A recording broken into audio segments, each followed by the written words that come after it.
Question number 9, Phil Twyford. My question is for the Minister of Building and Housing. Can he confirm he intends to redesignate land held for transport and education as land held for state housing purposes, so that under section 136 of the Ngā Mana Whenua or Tāmaki Makaurau Collective Redress Act, he can circumvent the right of iwi to first right of refusal under treaty settlements? The Honourable Dr Nick Smith. No, we'll be following the long-standing process that's been provided by multiple governments, and that is where an agency no longer requires land, it is first offered to other public entities. This process has always proceeded either offer back to former owners or first right of refusal.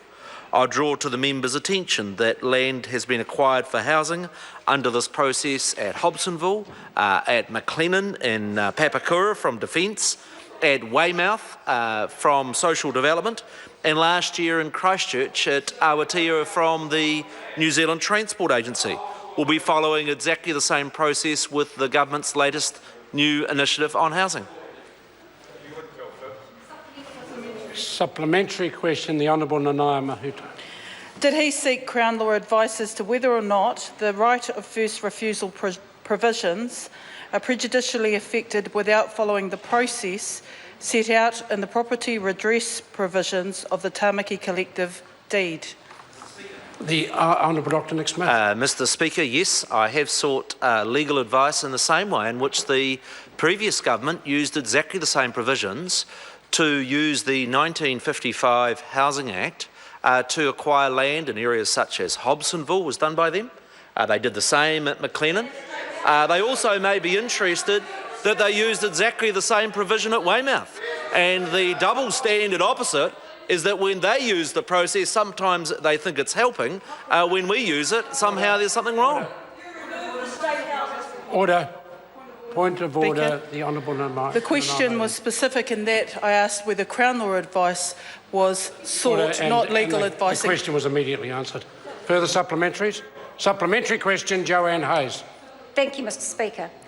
To the Minister, when was the decision made to acquire for housing from other agencies the land at Hobsonville, Weymouth and Papakura under the Housing Act 1955, and what progress was made and what time frame on constructing houses on these areas? The Honourable Dr Nick Smith. The decision to use the Housing Act 1955 to designate land for housing purposes was made in 2001 by the Cabinet, and what former Prime Minister Helen Clark turned the first sod in 2002. And the practice at that time for members opposite was that it was land banked if there was not a treaty settlement in the area, but that was not done either. The project became completely moribund, and absolutely no houses had been built by 2008. What's changed is that, yes, they used the Housing Act powers to declare a whole lot of areas for housing, like at Weymouth, like at Hobsonville, like at McLennan. The only problem was they didn't build a single house. Order. Supplementary question, the Honourable Nanaia Mahuta. Was the meeting which took place on the 23rd of April to outline the proposed Auckland Crown Land Housing Programme and identification of the sites that were under consideration considered a notice to the limited partnership? If not, if so, why? The Honourable Dr Nick Smith. Mr Speaker, the meeting that was held about a month before the budget was with the chair of the Tāmaki Collective and outlined the government's intent on the program. It was a preliminary heads up because actually the Cabinet had not made the decision at that point to make the budget provision. It was about a couple of weeks before the final budget figures were finalised. But I would also note since that time that there has been an exchange of letters and further meetings with the Tāmaki Collective. Supplementary question, the Honourable Nanaia Mahuta. Does the provision of state housing on surplus Crown lands in Auckland require all homes to be owned by the state and not available for private property interests? The Honourable Dr Nick Smith. Mr Speaker, I draw the members' attention to the definition of state housing purposes under the Act. It says this: means the erection, acquisition or holding of dwellings for disposal by way of sale, lease or tenancy, and includes schemes of development and subdivision into sites for dwellings. The Act is very clear that it includes the provision of housing for sale. Supplementary question, Phil Twyford. Why has he deliberately undermined the good faith approach taken by his colleague, the Minister of Treaty Negotiations, in negotiating settlements with the same Auckland iwi that he's now trying to rort with his panicked land deal stunt? Speaker. The Honourable Dr Nick Smith. Mr Speaker, a simple question I've got for members opposite. Why did they vote for the Tāmaki collective legislation last year that specifically provided for an exemption to the right of first refusal when the land was to be used for housing purposes?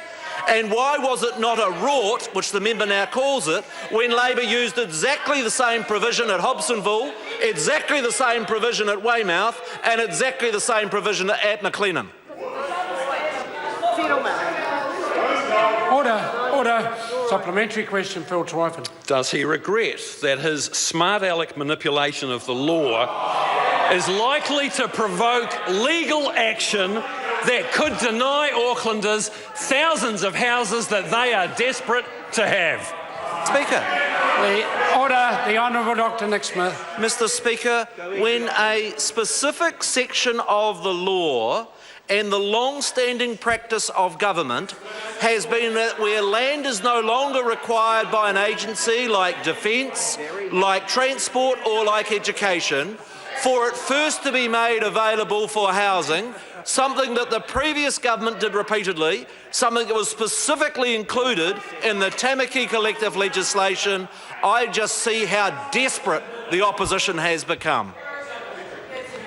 Supplementary question, Phil Twyford. What advice has he sought or received regarding possible countersuit litigation from disgruntled property developers after the sweeping promises he is said to have made to them last Friday?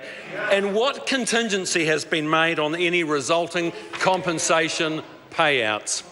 The Honourable Dr Nick Smith. Mr Speaker, I know the member is jealous that we had a very constructive meeting of 250 developers last week who want to partner with the government for housing.